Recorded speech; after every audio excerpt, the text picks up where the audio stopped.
Hey, I'm Frank, creator and host of Reader's Labyrinth. I'd like to welcome Brian Penny into the Labyrinth to discuss a variety of topics, all of which are of vital interest to authors today. Brian is a freelance writer, media strategist, and ghostwriter. His works have appeared in Cracked, High Times, Phoenix New Times, Pace Magazine, Forbes, Fast Company, HuffPost, The Street, and more. He has over a decade of experience working in the banking industry. He was responsible for blowing the whistle on fraudulent insurance practices, culminating in his work with regulators, lobbyists, in order to effect positive change in the world of finance.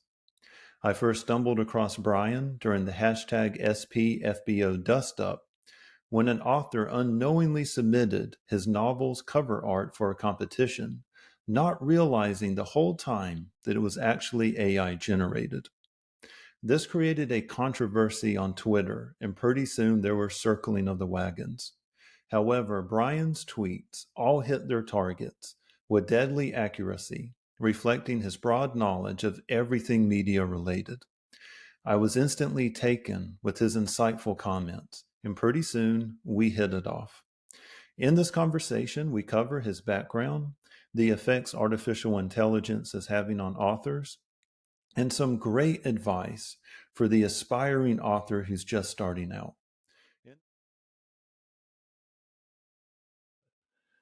That's right. Brian Penny, welcome to Reader's Labyrinth, sir. How you doing today? I'm doing great. How are you doing? I am doing pretty good. It is about 92 in South Carolina right now. It's in the afternoon, 92 degrees Oh, that's right. You're in 3 hours this ahead of me. I was wonderful, shocked. humid.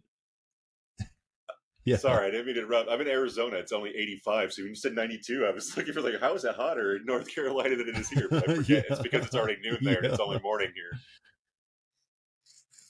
yeah. I was forgetting about that too. Whenever we were communicating back and forth, and I'm like, wait, why is? I was like, wait, it's 9 a.m. where he's at. Okay, all right, Yeah, that that's some time good difference there stuff.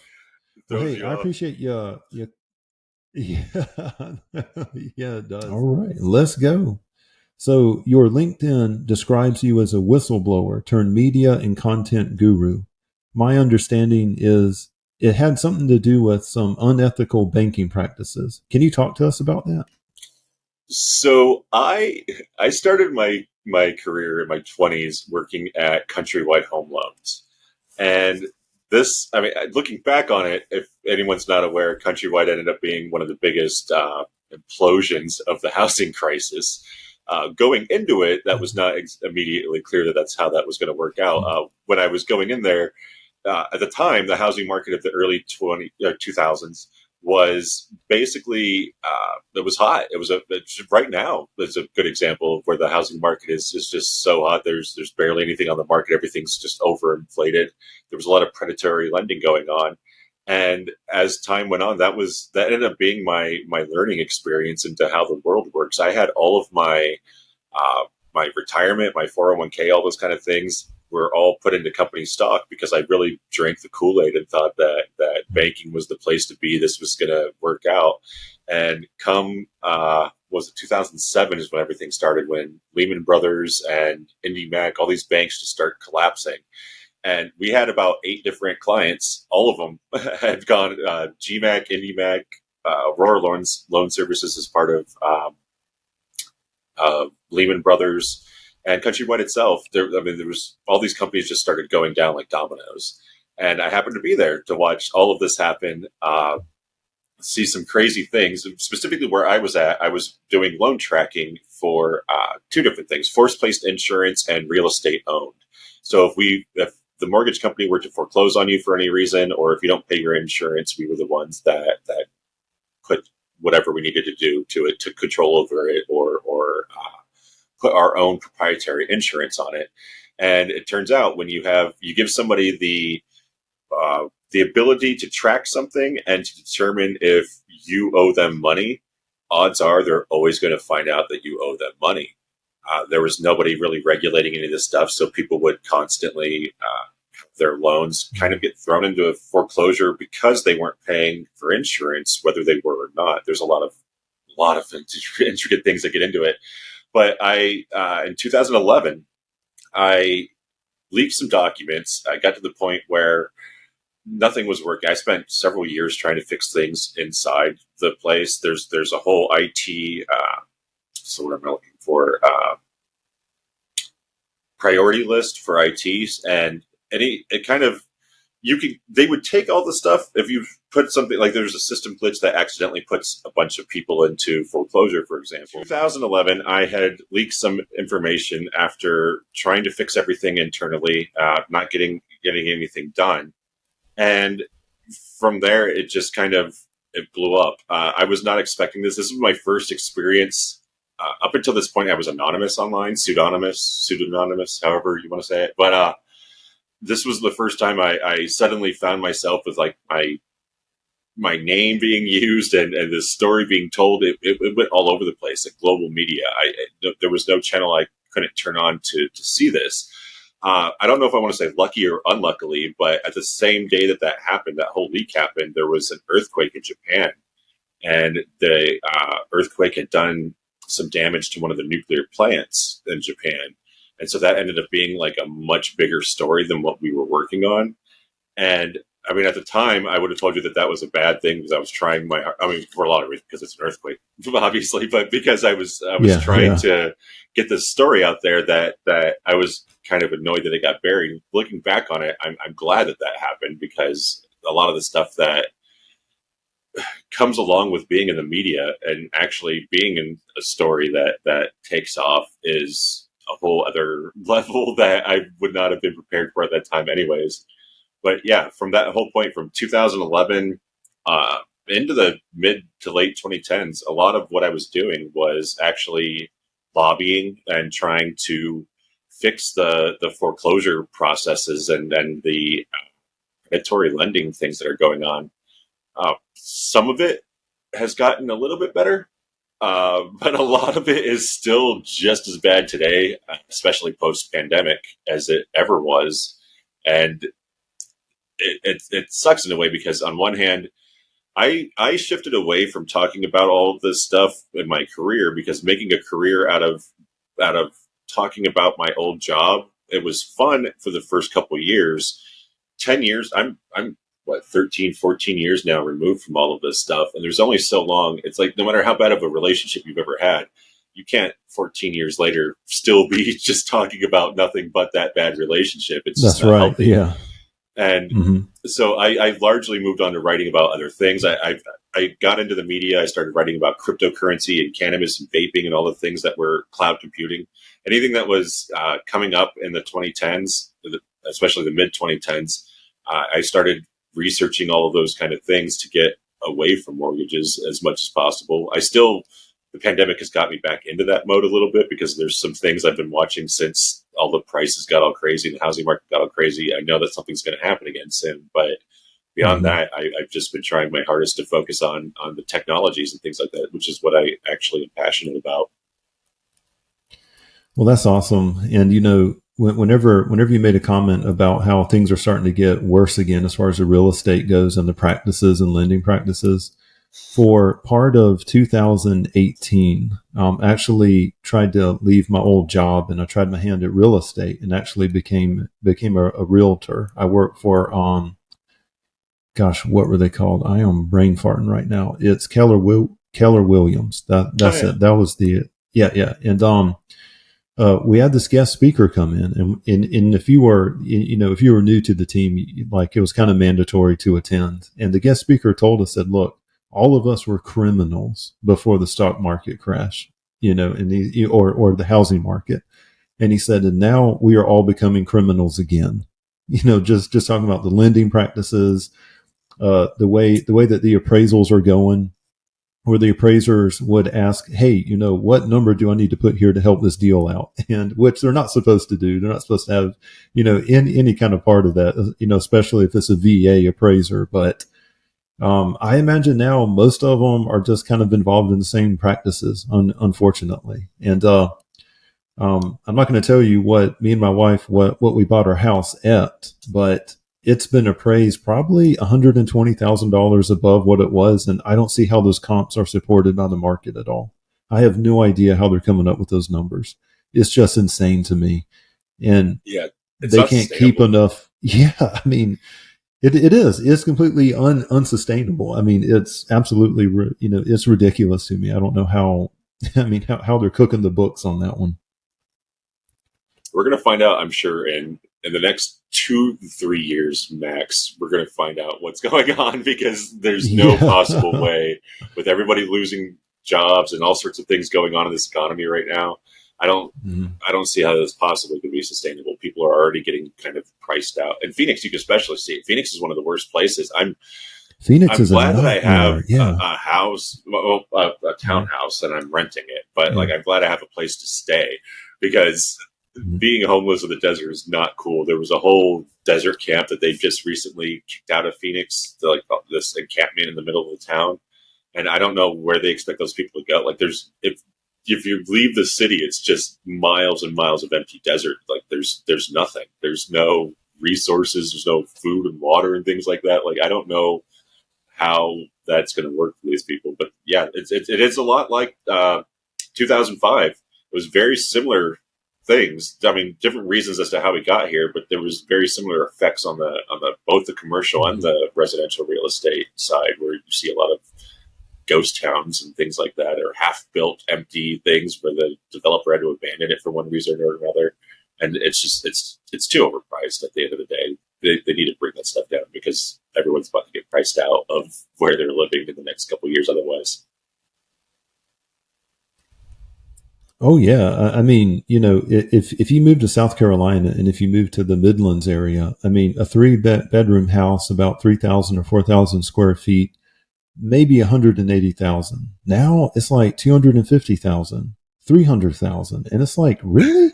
Now the housing prices in South Carolina are lower. You're probably laughing at those prices, but when the medium No, I live in income for my Tucson, by the state way. is 40 grand. Oh, yeah, yeah. So this is one of the Oh, low. okay, in Well, Tucson, sorry, yeah, this was one of the yeah. lowest markets in a while, until the pandemic hit and the Californians. What happened?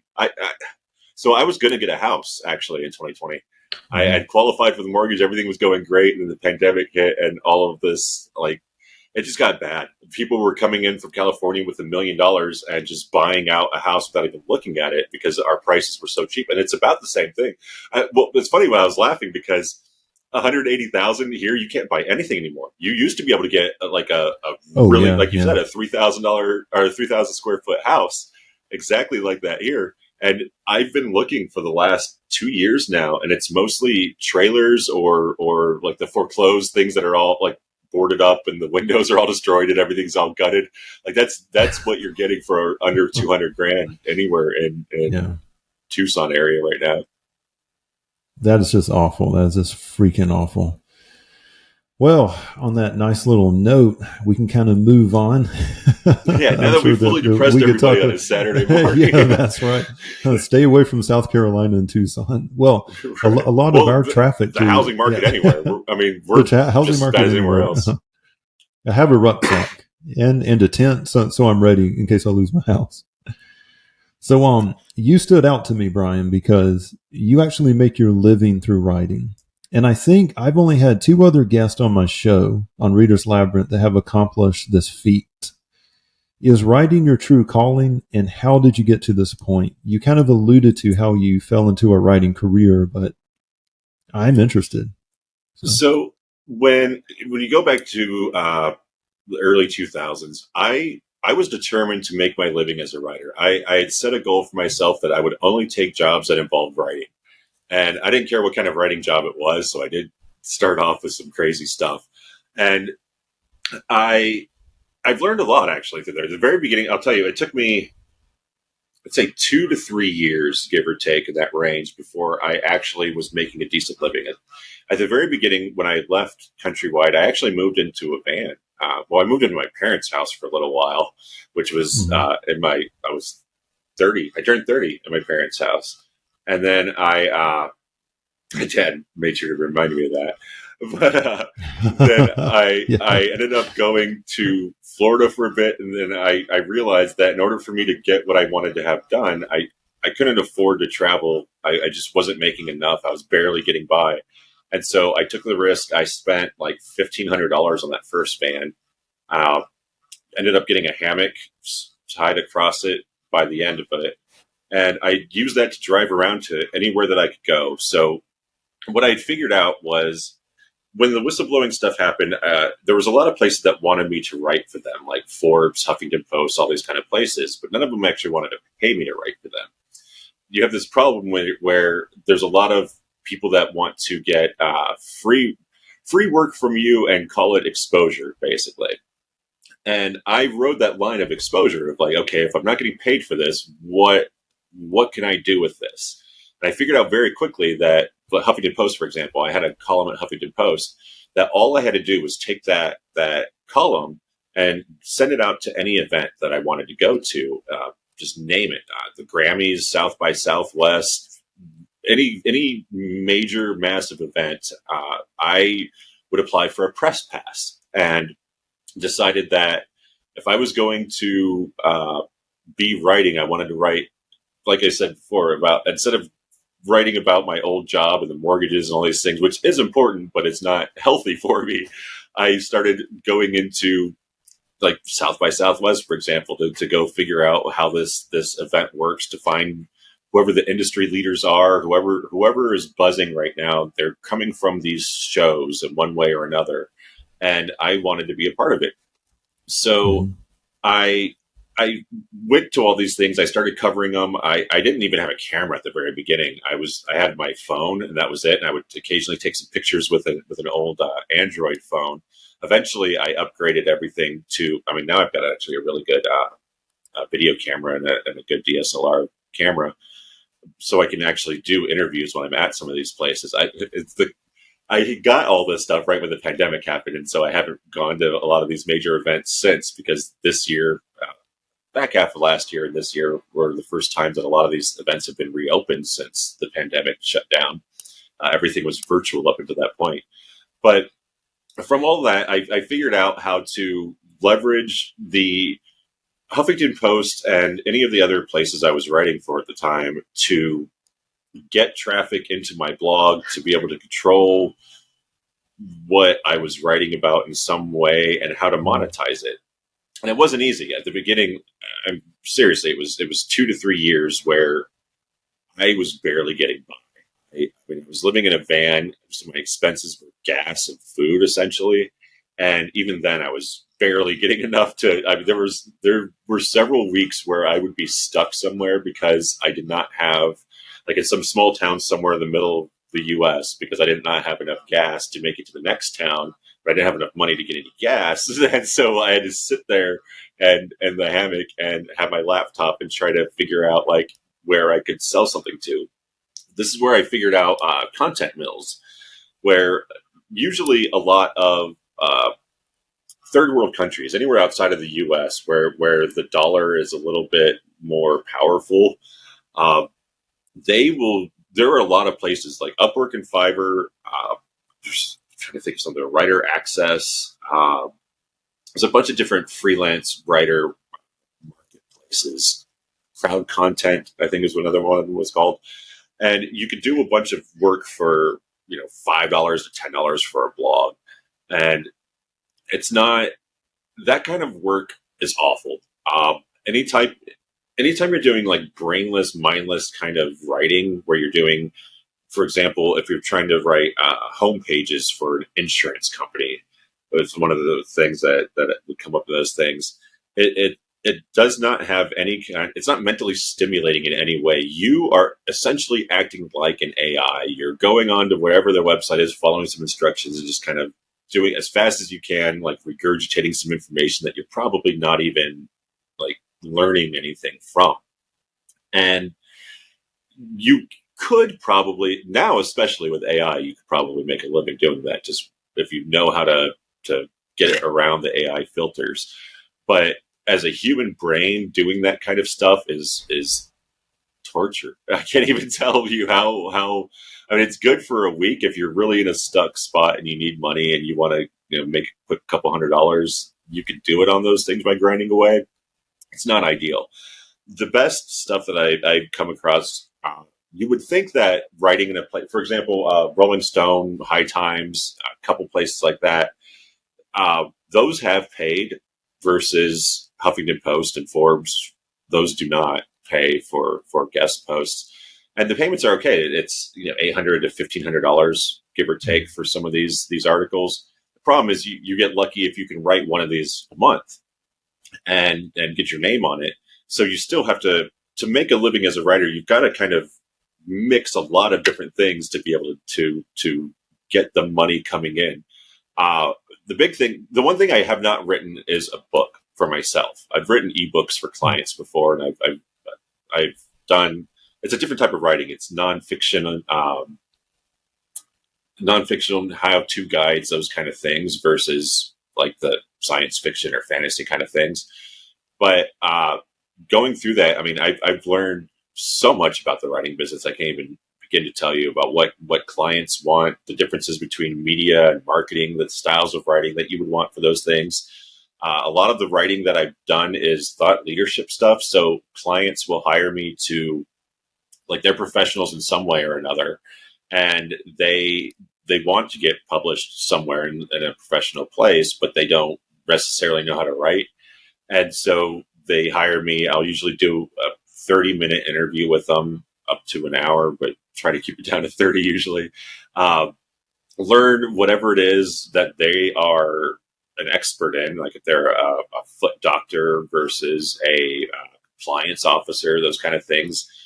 And my job is to go through, take whatever I can learn from interviewing them and mix that in with whatever statistics I can find, research I can find online that will back up what their claims are, and turn that into a blog to get published. Man, I myself have been published about a dozen different places. I may have mentioned a few of them already. As other people, as a ghostwriter, I've been. You have a hard time naming a place I have not published an article in. I've got a whole database at this point of publishing guidelines to varying levels of accuracy, because they change a lot. But for just about every place you could think of, like the Wall Street Journal, New York Times, Entrepreneur, if there's a place that has the written word, there's a good chance that they will accept guest posts and editorials or freelance work, one way or the other. And those are pretty much the bread and butter for writers, online writers, I guess we'll call it. Thought leadership is what they usually will label it as, but it's basically blog writing for different articles or editorial writing for different media outlets. And that's most of where my money came from, is because I was able to figure out that, I mean, I myself, when I put my name on something, there is some level of, what's the word I'm looking for, like notoriety, accomplishment, things like that you get out of it. But turning around and writing it for other people was a lot more consistent for me, because I no longer had to be, like, when you put your name on something, you've got to make sure that you know what you're talking about, and you're sure that you want to take the stance that you do. Because if you go out in public and take like a anti-abortion stance, for example, like that, people will remember that, and that will be who you are for the rest of your life. But when you're ghostwriting it, it allows me to explore a lot of different things that I normally would not have. When I'm writing for somebody else, I have to get into their mindset and get rid of my own biases and my own personal thoughts about the topic, and kind of dig more into what this person would actually want to do. And for me, that ends up being more mentally stimulating, and there's more learning that comes through that. Than it's not me trying to like enforce my perspective on people. It's more me learning someone else's perspective and learning about some topics that I like. I've never been a foot doctor, but I can tell you a lot about foot doctors because I've had to spend some time writing for a foot doctor before. Plastic surgery, all sorts of random things I've learned about just from talking to these people and having to write in their voice. But yeah, that's the basic overview. I've gone on a bunch of different directions, sorry, but that's a basic overview of what I've been doing for the last 14 years now, give or take. You know, everything that you just told us about, Brian, it has like a real hard edge to it. I mean, was it liberating in some ways? Do you miss some aspects of it? What's your? I mean, how has that That's funny changed you you asked that. now? I I guess do miss from it that kind sometimes, of, funny yeah. enough.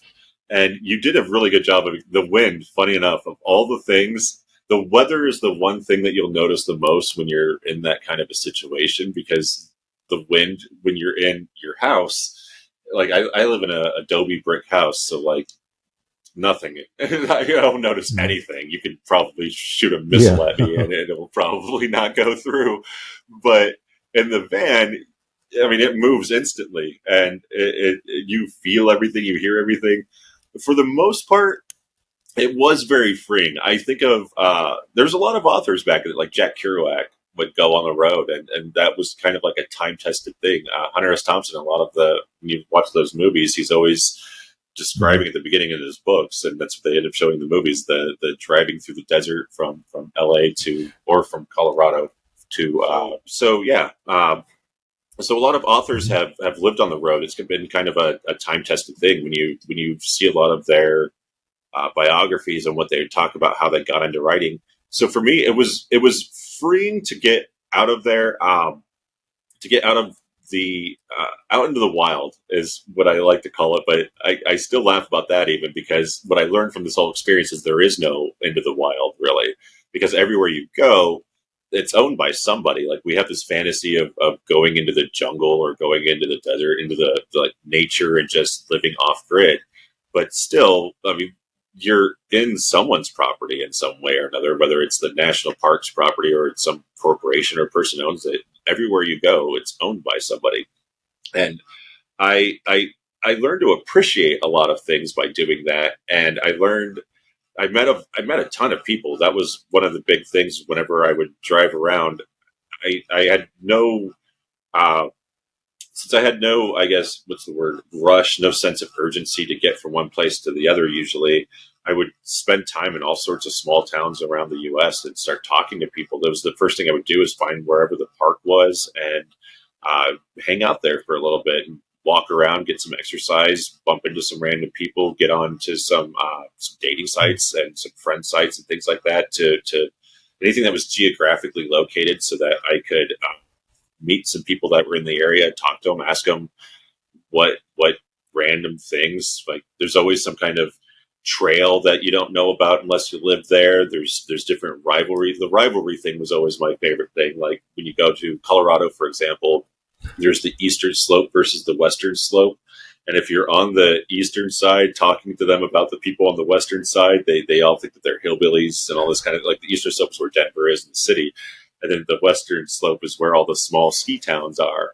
And so the small ski town people think that the city slickers are the problem. And then the city slickers think that the small town people are the problem. And there's that version, that type of rivalry That's everywhere you went. hilarious. You could always find Yeah. this type of thing going on in one way or another, like the flatlanders versus the mountain people, or the river people versus the drylanders, all sorts of random things. And but yeah, going around, it was the best way. I say the only reason I did it is because I had to, because of the whistleblowing thing. I was in this forced career change, and I was trying to figure out how to get, my whole life before that. I just knew how to follow rules and do what you were told to do. My parents were both in the military, so I grew up on army bases. I got very indoctrinated into the idea of just do what you're told, listen to, follow orders, kind of thing. And so when I got out of school and college and all that, I just went straight in. Well, I went to the military for a little while. That's a whole other side story. And then I went into corporate America and I just did what I was told. But once that whistleblowing thing happened, I was very much, I wanted to be like an entrepreneur. I wanted to be self-made. I did not want to continuously follow orders. And it was difficult because I didn't really know what I wanted to do. Like it's easy to follow orders because you're just following orders. You don't have to care where you're going. You're just doing what you're told. But when you have to tell yourself what to do, it's a whole other level of you need a plan. You need to figure out like how this is going to work. You've got to do everything yourself. You have to do all of the back end work, all of the front end work, the stuff itself. And if you don't do it, the only person that's suffering is you. So it took me a long time. All I knew from the true north was that I wanted to be a writer in any way possible. I wanted to make a living by selling words. and selling the written word. And I traveled around until I figured out how to do it really, but it was not there's not really a step by step thing that I can really give you, which is why I laugh about AI when we get into this stuff, because everyone says it's so easy to make a living with AI. It's just, writing is no different. I mean, anybody that can talk, you can technically write, you can communicate words.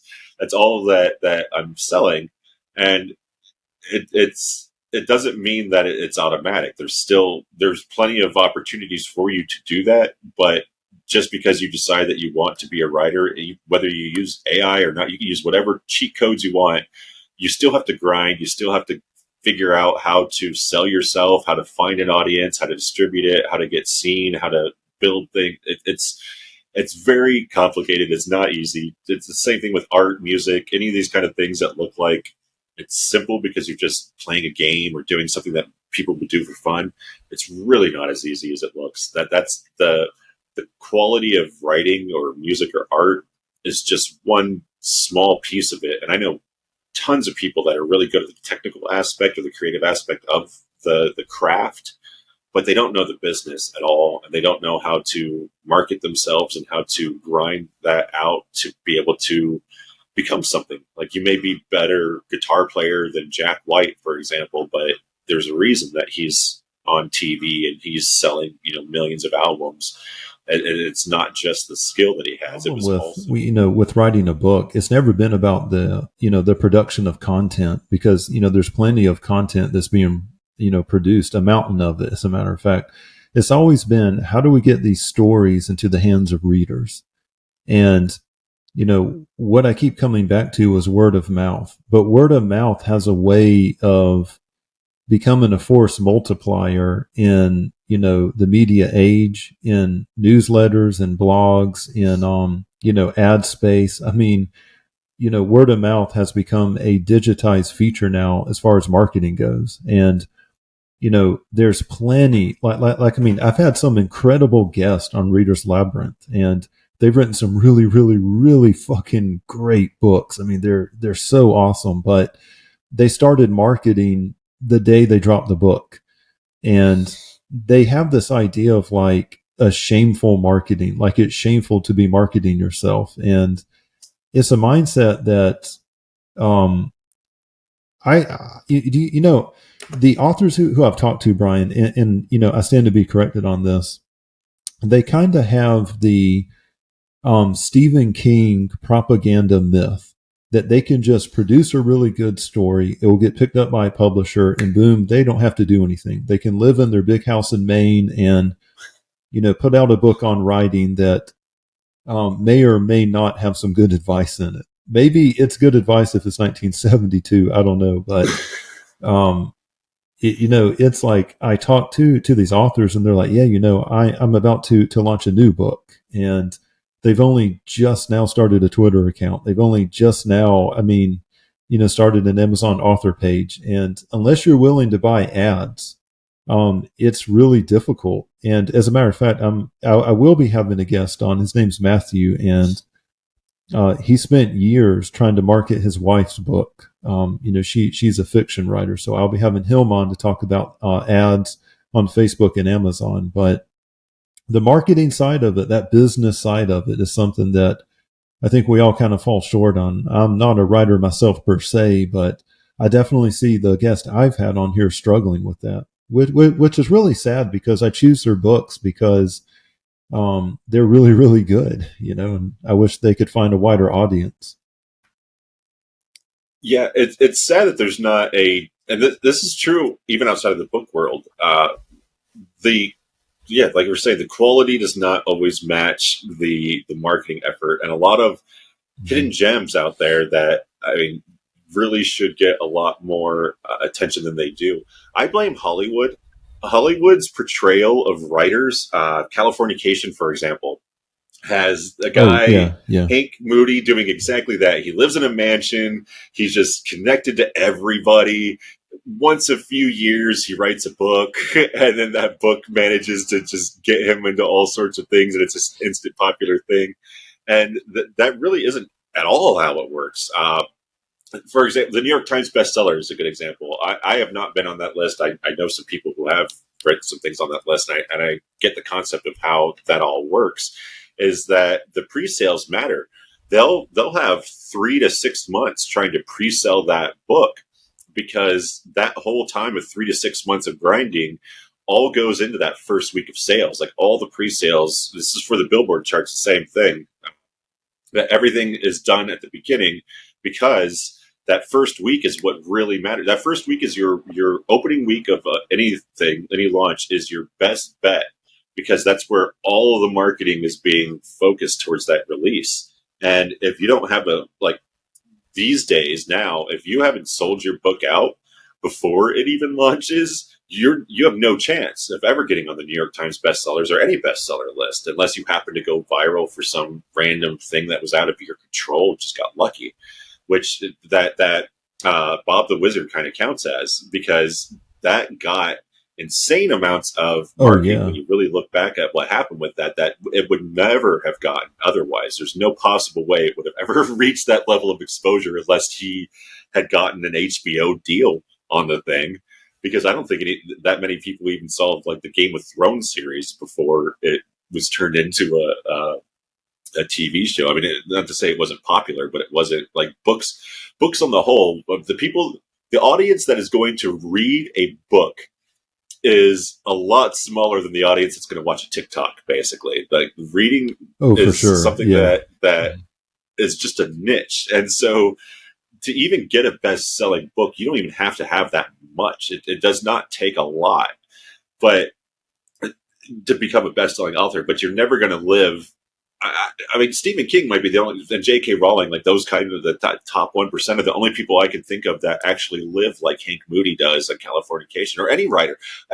I'm picking on Californication, but literally every author I've ever seen on any show or any movie lives this fantastic life where they're like, they have a summer home and a log cabin, and then they go live in the Hollywood Hills and these mansions, all those things. And that is not at all that. I do not know anybody who is actually like, I can name that J.K. Rowling probably is, and Stephen King, like the upper echelon, but most people aren't like that. That most people are grinding away for pennies for, if anything. A lot of people, when you think of an author like James Patterson, for example, James Patterson is not right. Like he wrote a book, I'm sure, back in the day, but most of what he's doing is running a business where he's got a bunch of ghostwriters who are, he might be over, like supervising over getting the basic structure of the books out, but then someone else is filling out all the rest of that. And that's more of a life of a writer doing that kind of thing, like managing 10 to 15 ghostwriters, and then you're one of those nameless ghostwriters and working your way up eventually if you're lucky. That's more realistic than thinking that you're just going to write a book, and because you created a book that it's just going to instantly sell. Because I mean, you can list it everywhere. You can list it on Amazon, on the Kindle, on Goodreads, wherever you want. It's just going to get ignored unless you are out there grinding. The grind, honestly, is more important than, I'm going to say that. The grind is more important than the craft, to be real, because I've seen a lot of really good, good work that just gets completely ignored versus okay stuff. I mean, some garbage, but mostly it's at least like average stuff that'll get out into the mainstream. And it's not by any means an indication of the quality of either the person or the story. You don't really... Their success is not really an indication of that. It's more the marketing that has been put into that, and that whether or not you happen to have caught the right theme in the moment to be able to make something magic happen. Do you know who really, really impressed me? And I purchased this book, but it was it's Ozan Varol.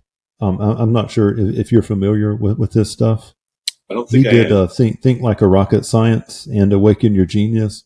Both of them bestsellers on the New York Times list. And Awaken Your Genius is a book that came out this year, and it slotted in at number 3 on the Wall Street Journal. So I actually started an email correspondence with him, basically asking him what the secret sauce was. And I'm not applying any kind of, some secret knowledge that he's given me. And this is a public thing on his website. But to sum it up, years and years and years before he even wrote a book, he started a website and a podcast, and he built up a newsletter. And, he just he plugged away 4 or 5 years on his podcast and his website, his blog posts, his newsletter. And then that's when he started to write his first book. And so it just kind of goes to, to show what you're saying is that there's this giant grind behind the people who are really, who are successful in this. And he's really fortunate because he can sell his books, directly to whoever his newsletter subscribers are. He's generated a following that way. And I'm not saying every single writer should follow that template, but some of the guests who I've had on my show, I say, hey, look, I really, really like your book. And I say, but you're all over the place. Like, there will be a halfway developed author's Amazon page. You're trying to send me to Goodreads for some reason. I'm like, why don't you have just a website with an About Me page or something, Or they'll have like a Linktree. And Linktree, I kind of view as like the periscope of a submarine that's trying to look at a cruise liner. I mean, it's like, it is such a small world. I'm like, but of course it's easy for me to tell someone what to do because I'm not doing it myself. Right. But, it's easy for me to be fair, to dole out advice on something I haven't done. So you are right though. Sorry, I was on mute. You are right, though. You're not giving out bad advice because that it is true that I mean, you need to have some way of presenting it because we do judge a book by its cover, and that is even an antiquated thing because it's not even the cover that we're judging it by. We're judging it by the Amazon reviews, the user experience of clicking through the whole way through. I personally I do have a Linktree, but I don't really give that out or use that for anything because I have a whole other way of getting around it. I don't think I've seen it. Yeah. Yeah. No, I don't. I mean, I haven't signed up for it, but I don't have it listed in any of my stuff because I don't really see the point to it. But like, it is necessary to have some way of making it easy for people to find you. So I talked to a woman, Wendy Day. Wendy Day is very big on independent music. She specifically rap music. She was very involved in a lot of the Southern rappers who learned how to navigate the business basically of music. And music is one of the worst of these creative businesses. And one of her big things that she would always harp on is just because you make something, you are not entitled to an audience. And this is a big thing that a lot of people kind of walk around thinking is that just because you created this does not mean that it's just automatically people are going to flock to this. You have to find a way to connect to the audience in some way. I know you said you don't recommend everybody build up a newsletter and social and stuff, but I kind of do almost in a way. I think that everybody should do some version of that, of being able to create your own community, because I didn't want to say it because I have zero street cred. Right. Yeah. No, I get it. I don't have any street cred. I think you do though. So that's it. And on a general rule, it's not a good idea to tell people what they should do, but like, you should, if you really want to succeed. This is what the creator economy is all about. I've seen any type of creative thing from comedians, for example. I've spent a lot of time with some stage comedians, and they were having issues over the last few years where something would happen where a TikToker would go viral, get like 10 million views, and they all the YouTubers and TikTokers and Instagram influencers have been, over the last 10 years, they've been learning how to be famous and be celebrities in some way. So they started figuring out how to do tours, how to do guest spots on things, and what a normal celebrity would do in the days before this. Now the internet celebrities are figuring out how to do this. And what it boils down to is that it's the same basic things for all of it. Like, you do need to get this audience. You do need to have some presence on social media in some way to get an active audience. I have a lot of stuff that ranks in search engines. And so if you search up certain things like teabagging, for example, I wrote a whole thing. I'm a gamer, and so the origin of teabagging in video games and pop culture, I wrote a whole thing about that, and that was one of the topics I actually will rank for in the Google Knowledge Graph.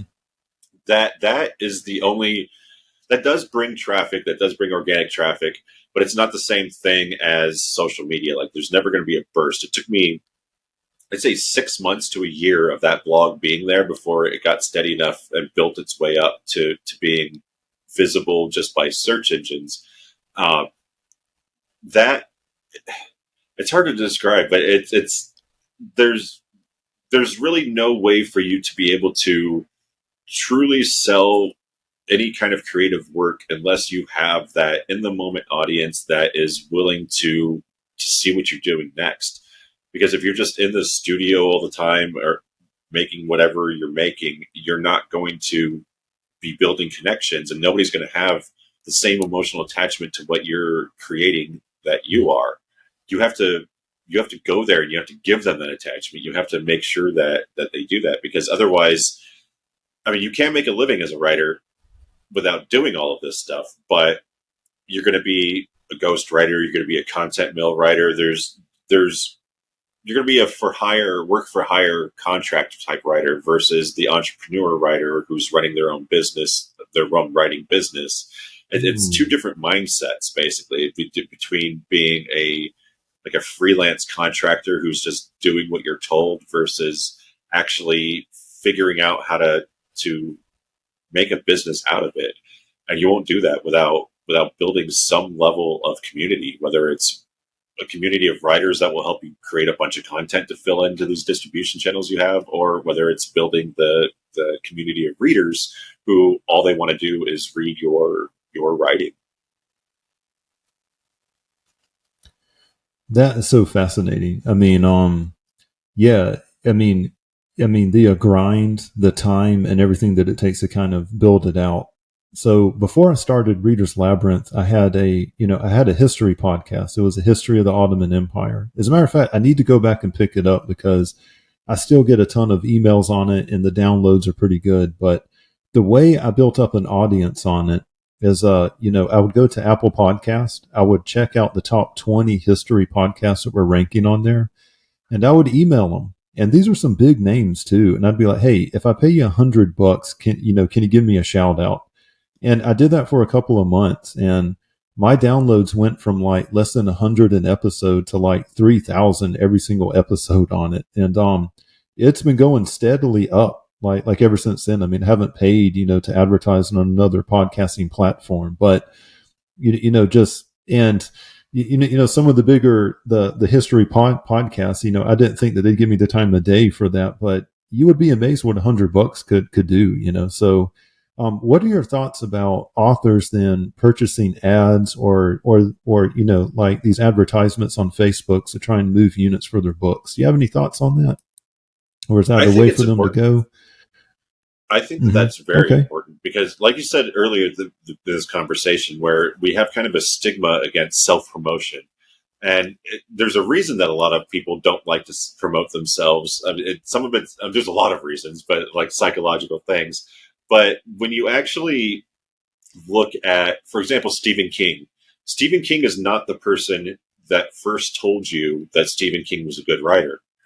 That came from somebody else, a third party, because for you to believe, if I were to come up to you and say, like, I'm the greatest, whatever, you're not going to believe me as much as if I came to you and said, hey, this person is the greatest person ever. Because that third party kind of verification versus the self-promotion always means a little bit more. And there's actual science behind this. When you go by, well, not necessarily science, there is science to it, but what I'm getting to is they've done a bunch of trust surveys, like consumer trust surveys of whether or not, like, we want you to buy French fries, who you're going to trust with that particular thing. The media usually ranks pretty low. Advertising and the company's website are probably the lowest forms of what we trust. But usually what we trust is the recommendation of our friends and family, or we read online reviews. These are things those are the signals kind of where you're going to believe when you go looking through for something, of whether or not you're going to actually buy it.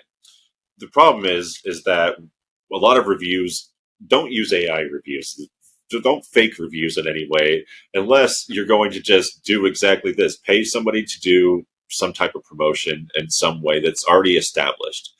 Because when you buy a review on its own from any of these services, for like Goodreads or for Amazon, if you have somebody that you want to review everything on there, they're going to do a really bad job of it. There are easier ways, if you needed to try to fake that you could do it without hiring somebody, because it's going to come off as robotic and obvious.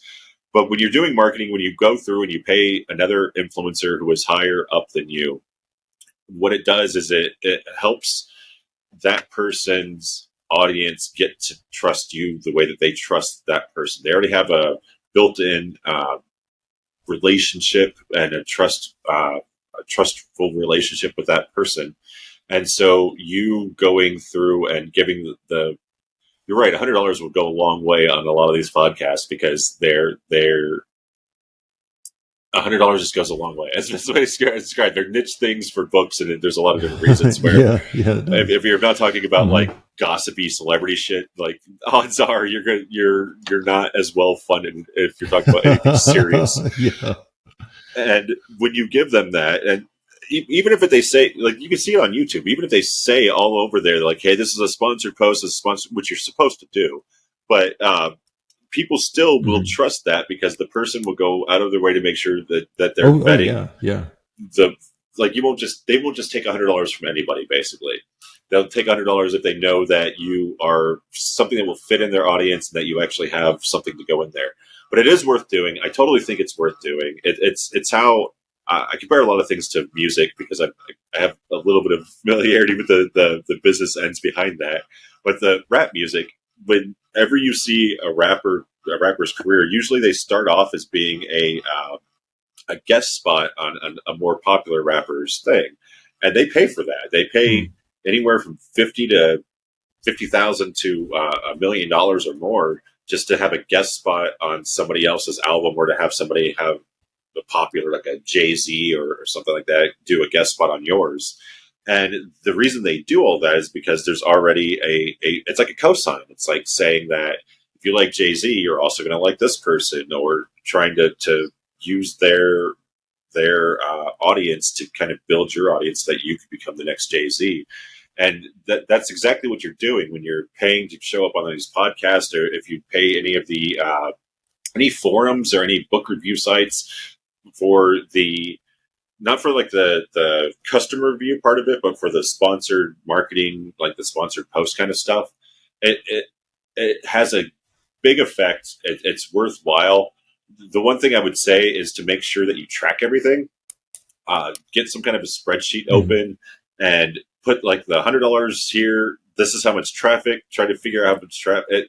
Ask them if they'll actually do it. Just so you can see how much traffic they put through there. The YouTube example you use, they don't always. There's no really not. There is some on the back end, you can see it, but there's not really a one-to-one way of seeing exactly where the traffic is coming from always.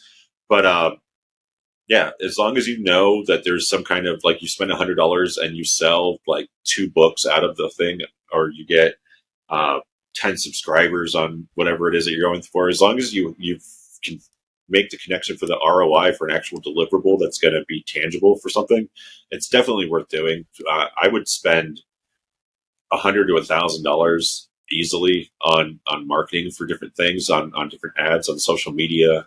Social media is one of the biggest ones. Any type of Facebook ads, they have really high conversion rates. I've done it on Pinterest. Pinterest for me specifically has always been useful, but people tend not to like it. I get it. I understand why not everybody. Somehow I got lucky. I had in the early days of Pinterest, I got a little bit of traction, and it's just enough that I've been able to get a pretty steady stream of all the social media sites. Pinterest is the one that actually sends the most traffic to my blog network that I have built up.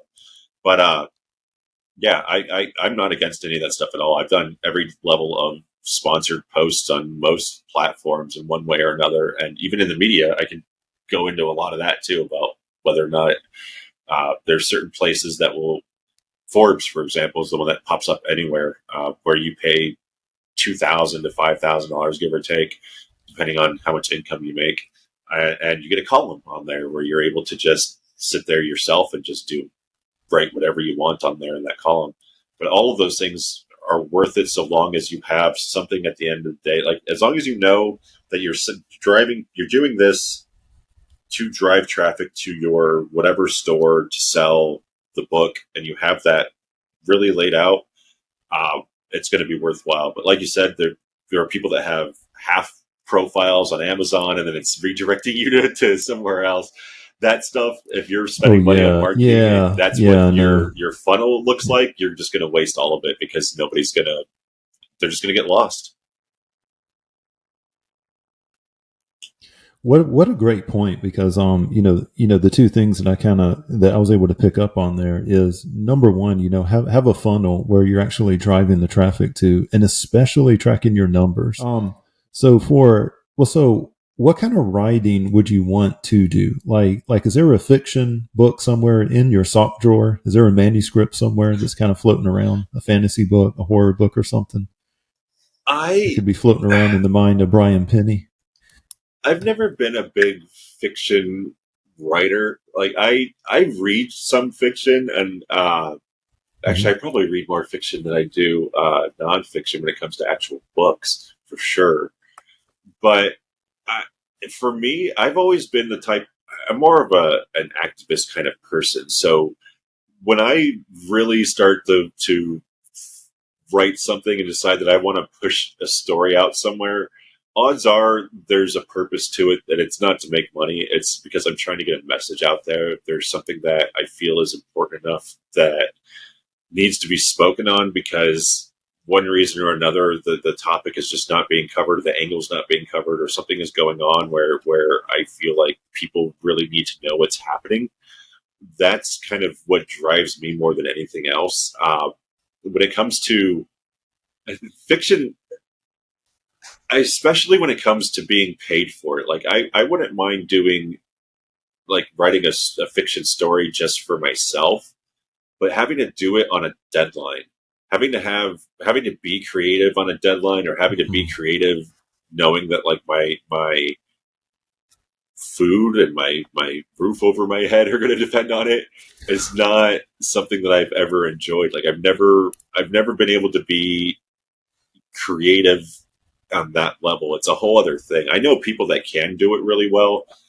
I just don't want to. It's tiring. I've tried it a couple times, and it stresses me out way more trying to make something up and pull it from the void, versus being able to research it and I don't know. It's a stress level thing, I guess, more than anything else, that I've never really wanted to write fiction professionally, especially for stress. Brian, I came across you on Twitter during the hashtag, I'm going to try and get this right, the hashtag SPFBO dust up. And I didn't know if you could kind of give us a rundown on that, and why is it important that writers should have been paying attention to that? So this situation, that essentially what had happened was, there was a group of authors that were largely on Facebook. Facebook and Reddit are two of the best places for group kind of things, to build a community like that. And they were all fantasy writers, self-published.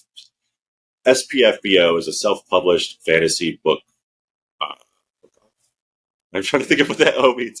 But what was going on is that all of these self-published authors are trying to go through go through and write their book, and they kind of came up together as a group and created a contest to help encourage each other.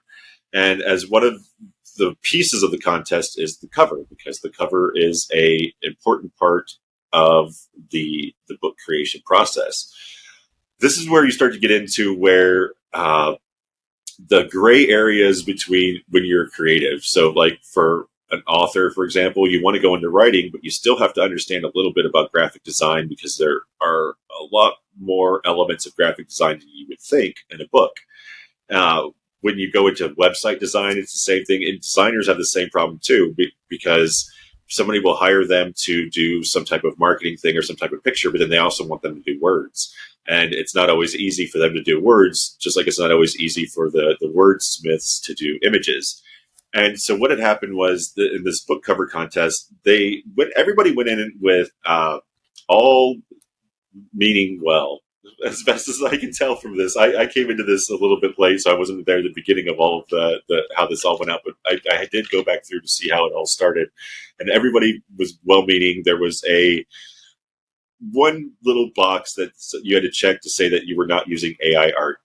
And the reason this is a huge thing is because whether you're using AI for images or writing, there's a lot of problems. There is problems of where the data was taken from to train the programs, and then there's a problem of whether or not the outputs can even be protected.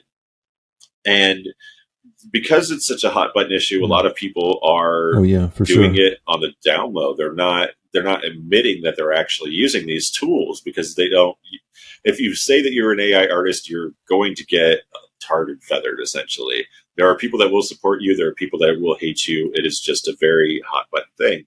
And this book contest, this small book contest, that just a group community trying to do right, ended up in the middle of this entire thing because the winning cover of this book ended up being generated by AI.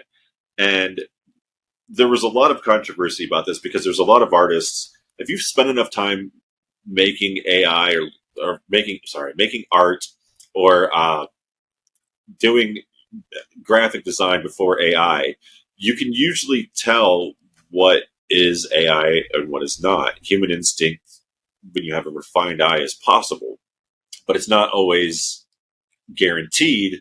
And you're trying to explain this to people who may not believe you. We've seen this with anything, flat earth, coronavirus, no matter what it is. You could have experts go in there and tell everybody exactly what's happening, but there's always going to be some percentage that's going to just think that it's whatever they want to think. And so we get to these arguments, and it just started getting more and more heated because the artists were insisting that this is AI. The author was insisting that this is not, because that part got a little weird because he was very sure of somebody that he had hired off of Upwork or Fiverr. And I would never put my reputation on the line for some rando I hired off of Upwork or Fiverr. Yeah, for sure. But as things got worse and worse, the artist eventually goes and submits this whole thing about how he did it. He made up a whole process to this thing, and he gave the files. And through those files, we were able to figure out. That's where I kind of jumped in, was finding out that there was Midjourney files in there and pulling the actual images up on Midjourney to prove, without any shadow of doubt, that all this came from AI. Too. Whenever you posted those screenshots, it's like boom, and then here's the Midjourney prompts. Oh man, I was spitting beer out of my nose whenever I saw that. I couldn't believe it. Yeah, so it was a bold move from that guy to do what he did and to get caught like that. Because if you know how all that stuff works, you can tell now from that hindsight that he had actually made the image from Midjourney and then took that afterwards when he was questioned about it and threw it into Midjourney again to try to change it up to make it look like, to recreate the step-by-step process of an artist. And this is what pissed all the artists off, is that they know what the step-by-step thing of as an artist. Like, imagine you're an astronaut, you've been to the moon, and then you walk into like a kindergarten class, and some 5-year-old kid who's never even left his house or his block, let alone the Earth, is telling you that you're wrong about how to get to the moon. You're wrong about what the moon looks like. Like, you're the one who's actually been there, and this kid has no idea. He thinks there's dinosaurs with laser beams on the moon and it's made of cheese, and he has no idea of what is actually happening. And that's kind of what happened, is that someone tried to make up a lie, but they didn't know enough about the topic that they were lying about to get away with it.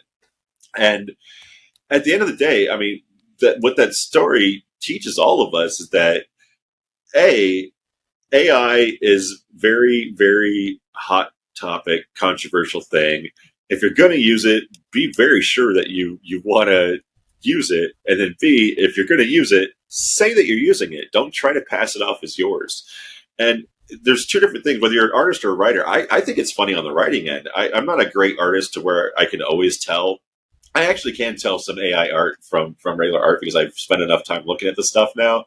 But when it comes to writing, I laugh about it at the agency I work at, that anytime anybody turns in anything that is AI written, I can almost immediately tell it's AI. Some of it I don't even have to look at the words. You can just tell from the formatting of the thing You that can spot it now. this is not how, this is too repetitive. When you're a writer, you're used to going out of your way to make the prose more dynamic. Like, you won't just keep saying, I went to the store, I bought a thing, I bought a, like, you don't start everything with the same sentence, the same I every single time. You change the sentences up so that, you have different ways of telling the story. AI doesn't do that. AI is statistically just going to, this is what the average is, and it'll make a bunch of repetitive things. It'll say the same word over and over, whereas like a human writer will go throw it through a thesaurus. If you realize that you're saying something like the same word 3 times, throw it into the thesaurus and find another word for it, because you're obviously overusing that word. And there's tells like that. You just know sometimes when something is written by AI. And I would never honestly want to put my name on something that I knew AI wrote, because it's not good. I really don't think that AI images or AI writing, like, they're interesting. They are, and there are some fun things that I've seen come out of it, but I don't see it as ever being replacing a human being. I don't know.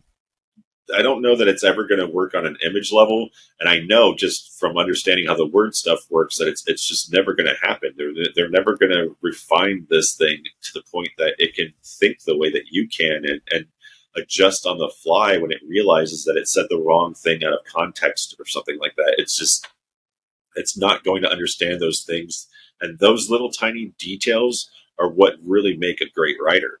It's not something that usually comes out the first time through. It usually goes through edits. It usually goes through a bunch of different checks to make sure that 10 eyes have been on that page, and everybody has made their notes. And this is more of like a group effort of group thinking that change every minor little thing on there.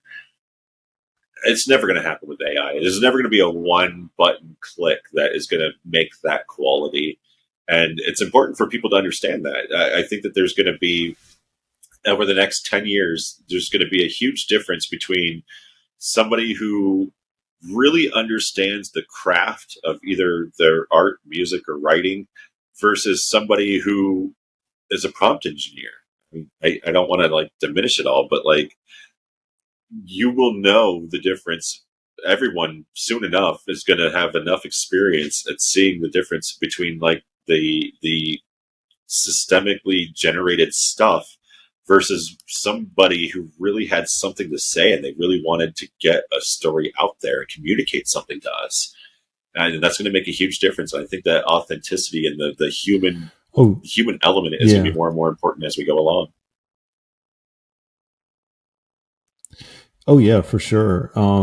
This is a thought I had when I was listening to you kind of talking about, it seems like for people, and I don't want to say that they're not intelligent, that they're not creative, but one thing I worry about are people who have never written, a piece of fiction before, for instance. They've never crafted a scene. They've never dealt with dialogue, with atmosphere, with a 3-part story arc, with plotting or anything. And they sit down to write their, America's Next Greatest Novel. And instead what happens is they start reaching for the artificial intelligence. Hey, I'm just going to use it to help me craft a scene because I have no experience in writing. Okay, I need some help with dialogue. Hey, I need some help with this. And what I'm concerned about is losing a whole group of people who are intelligent, they're well-meaning, but they never learn the basics of writing. Like, I was in a conversation with someone. He's obviously strikingly intelligent. I know he has a nuclear reactor for an imagination. And yet the novel that he's working on, I get the impression that he's using artificial intelligence as a crutch.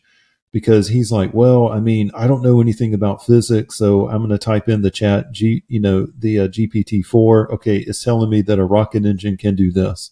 I need some help, crafting a dialogue with conflict in it. So boom, boom, boom. And I suggested to this person, I said, look, I said, what if you just turn the machines off, buy a book on writing, and just kind of dedicate the next 6 months to figuring out the craft, or at least kind of learning the basics to it. And I kind of see, and the same thing with Midjourney. I mean, everyone posting their Midjourney art on Twitter. I mean, I look at this stuff and I'm like, guys, do you realize there's nothing profound about this? Okay, you can type in a prompt, but if you're really looking for art, go out and do it yourself or pay someone to do it. I mean, but I kind of see artificial intelligence sneaking in the skill learning aspect of human beings and them just not learning the basics of writing. I mean, I'm kind of afraid of that, to be quite honest with you. I I didn't know if agree you had with any that thoughts on that too. or. I 100% agree with that. There is something to that is there's something to suffering. If it wasn't for, especially that first year where when I was trying to be a writer and I was not, I was failing. I was not surviving and able to continue going. That taught me a lot. That is, it's the failure that actually taught me the reason why the steps to success are what they are. Like, you can listen to anybody tell you the right way of doing something, but you only really learn why that's the right way by going through yourself and doing it and gaining the wisdom, really, more than anything else. And I really do. So I think of the era of Guitar Hero and Rock Band, when those games came out. I remember Yeah. somebody wrote something about how what we're doing is we're raising a bunch of a whole generation of musicians who might be technically proficient in a guitar, but they're not ever going to have the creative thing. Like, they'll just know how to parrot things and how to do certain things, but they're not going to have that spark that other previous generations have had before that. And I do kind of agree with that. I do see the same thing, and it's exactly what you're saying. There's a level of, if I were to write about a rocket, yeah. So I mean, what it boils down to is that if I'm writing about a rocket, I I will learn more by either riding in that rocket myself. That's the best possible option, and on top of that, speaking to somebody who is an actual rocket scientist. That whole process cannot be undersold, because I'll tell you the one thing as a writer, what my biggest pet peeve is when I'm dealing with clients is they'll always say it's just words. Whenever I hear somebody say it's just words, it's usually the client is trying to denigrate the words so that they can get something for cheaper from you. And that's usually in the conversation where I'm trying to explain to them why I'm worth the money that I'm worth. And it's not just words, because I have life experience. I have in-depth, immersive experience in places. I can write about things that other people just cannot. You cannot just take some kid fresh out of high school, for example, and tell them to write about what happened in the last 15 years of the crypto industry, for example, or what's going on right now in artificial intelligence. That they're not teaching that in school. You have to be involved in it to understand what's actually happening. And I think that's what's happening with a lot of the artificial intelligence, is that people are getting this facade that they're actually accomplishing something. You do get a book and an image and all that stuff at the end of it, but it doesn't mean that it's good. It doesn't mean that you've improved yourself as a writer. It doesn't, or an artist. It doesn't mean that what is there is actually of any value. It's just, like you said, it's soulless in a way. Like, it's not really giving out the novel, mind blowing, thoughts that these people actually think they are. It's really, it's like a self serving thing, and you're not gonna ever I don't know. I guess we're going to see in 10 years, because I don't want to say never, because someone might come through and prove us all wrong. But I very much do fear the same thing, where I feel like we're going to get a lot of people who are armchair experts at things, and it's going to dilute the quality on some level by relying on this, like, almost brain atrophy, by relying on artificial intelligence to create things that it's it's not really creating, and you're not really creating, and you're not getting the real benefit of writing, because the real benefit isn't necessarily the words that you're putting out there. It's the experience, the emotions, and the everything that you go through in that process. It's the process, really, that matters out of all of that, more than the finished product. And if you don't keep going through that process, you're not going to become a better writer. It's true. I mean, I can tell you a lot of times where I had to fail. I had to do something. I had to get stuck for like 2 days on something that I didn't know what I was supposed to do. I mean, all the most frustrating and infuriating parts of the craft are the things that I'm most glad. I mean, at the time, they're super frustrating, but looking back, those are the things that I'm most glad that I experienced, because if it wasn't for those things, there's a lot of lessons I would not have learned. There's a lot of wisdom I wouldn't have gained. I would not be as capable as I am today if it were not for trying it myself and failing, basically. What you just said, trying it for yourself and failing, and it's through our failures that, if you're disciplined and you have a grind mindset, that you can really learn and improve on. I mean, I'm seeing a lot of folks now trying their hands at novel writing, and instead of coming at it with the idea of, hey, I have this idea, I've got to tell this story, they come at it with, well, GPT, it can take care of the heavy lifting for me now. I can just kind of tell it what the story is, and it's going to, actualize it into reality. So maybe it's a good thing that the marketing is so difficult. Maybe it's a good thing. And maybe we can work to try and keep the quality going up. But we are going to be running up on our time here, at least on my end, for a little bit. So I'd like to get some other questions in to kind of milk your wisdom out a little bit. Let's see here. Looking to see where I want to go. So to kind of give some context to the listeners and viewers on here, I asked you a question on Twitter because I'm going to be starting up another YouTube channel in addition to this one. And I had a question about music on there. And you had an anecdotal story about a copyright strike. Can you tell us about that and what content creators need to be aware of? So, absolutely. So, I've done some streaming on both Twitch and YouTube before. And through social audio things, I've done some work with Spotify and all those kind of things. So, I have gotten into the point where I was making a podcast and I needed to have music. Music is probably the biggest pain when it comes to any type of intellectual property, because there's a lot of automated systems that are run through all of these different platforms, like YouTube, where they will automatically strike you, and you can get an entire video, you can make a 5-hour video, and then all 5 hours will get demonetized based off of a 10-second clip of music that you put at the beginning. And so this became a whole thing as to why, like, if you wanted to have a theme song for your podcast, that's how the context of how this came up. And my recommendation on there is to make your own music. No matter how bad it sounds, figure out a way to make your own music. And the reason why is because I've used some of the pre-built stuff that has come from things, any type of stock music thing, any of those kind of things.